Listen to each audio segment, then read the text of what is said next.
Jesus. You are blessed for life. Amen. Today's devotional at Theopneustos, God breathed.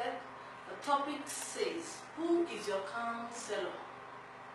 Who counsels you? Who do you give your ear to? That's the question you have to ask yourself.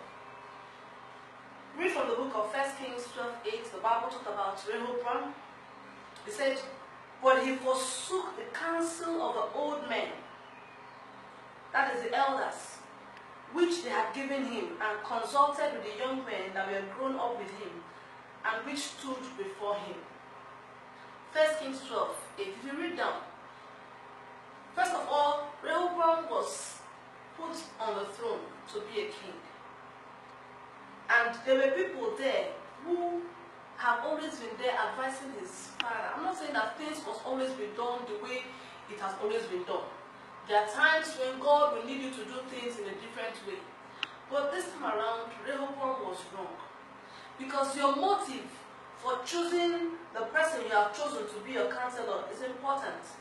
Your criteria is important. He didn't want the advice of people who will give him a good advice. He didn't want good advice. What he wanted was a particular kind. When you have zeroed your mind, and just told yourself, this is the kind of thing I want to hear. When you see the right counselors, you will not give your ear to them. Because what they are saying is not what you want to hear. But it is important that you sit down and ask yourself, why am I making this person my choice of counselor?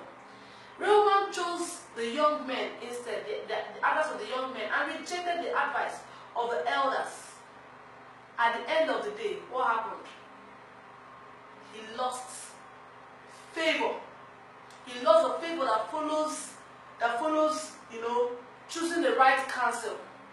Everybody said, to your terms, O Israel, because what he was now bringing was not what was appropriate, based on the way God wanted him to reign. Psalm 1 says that blessed is the man who does not take counsel from the ungodly. Whoever you are taking counsel from, one of the criteria should be, does this person value what God values? Does this person merit speaking into my... Everybody must not speak into your life. Proverbs 24:6 says that for by wise counsel you can wage war. And in an abundance of counselors, there is victory and safety. But it's not in the multitude of counselors.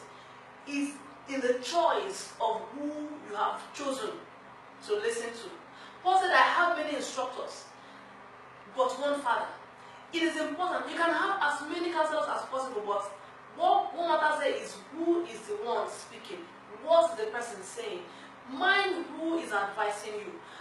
Check your own motive and check the motive of the person that is advising you. What is the reason why you have chosen this person? It is important. Who is your counselor?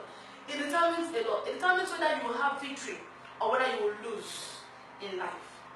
No relationship leaves you the same. It's either taking you further or taking you backward. You are blessed for life. Amen.